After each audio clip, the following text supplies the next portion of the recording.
recently visited Japan and I was amazed with that place. Definitely recommend it.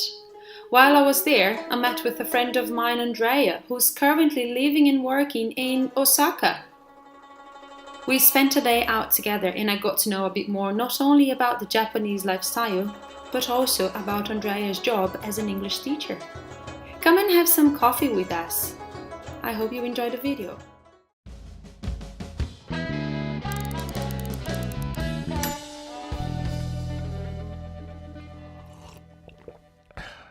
Andrea is going to share a little bit with us of her experience as an English teacher. That's actually her job nowadays, yes, isn't it? Yes, I work in Japan in a language school as an English teacher. So all day I teach children, teenagers, adults, retired people, everybody. It's as an English speaker. I mean, you were. Do you want to maybe share with us where you are from? Yeah. Yes. So my life story is kind of complicated.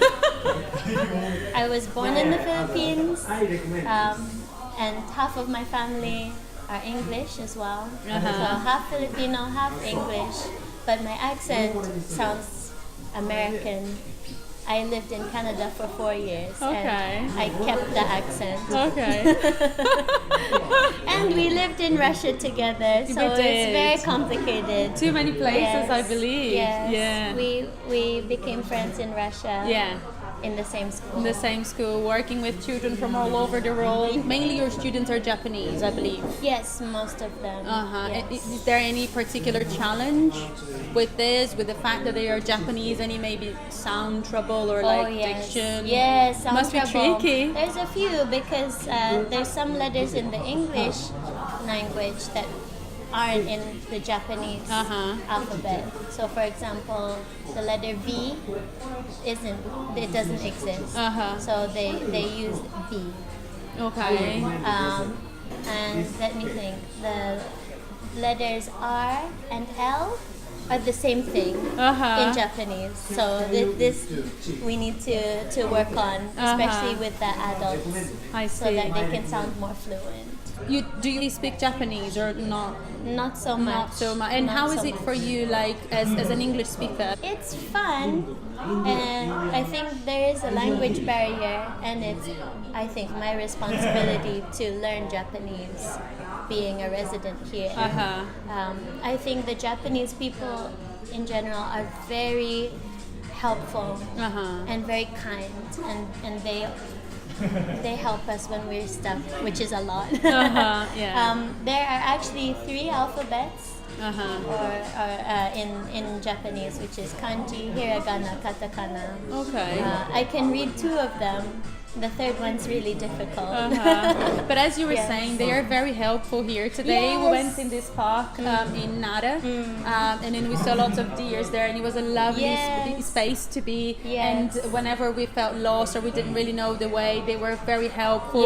And it's interesting because they try to communicate a lot with their body as well, isn't it? It's not only the language, especially because they can be quite shy to speak English. Yes, and I would say that as a teacher is very useful, because your students won't understand 100% of what you say.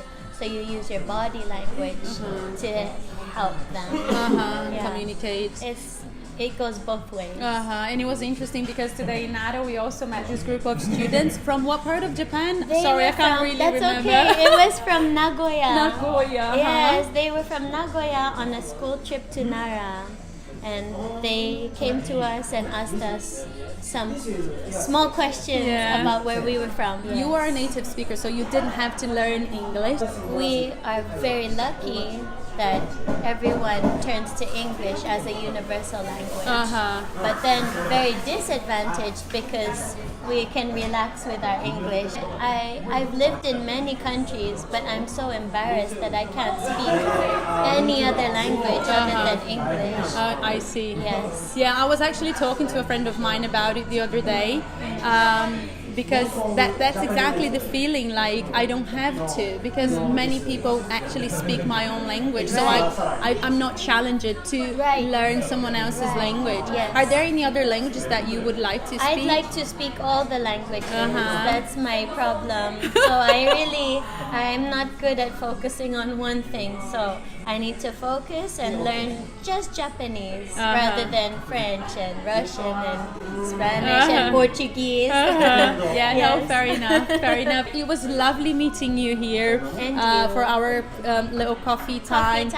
We are having a great time in Japan. It's a lovely country to be. Do you like living here overall? I love living here. I'm not surprised because I really fell in love with so many things that I saw in this country. Yes. So thank you very, very much. It was me. It was really nice having you for our coffee time. Yes. And I think we should go out there and do a little bit more of walking around because it's a lovely day. Let's do it. Thank you very much. Do you want to say goodbye to people in Brazil? Goodbye. Bye.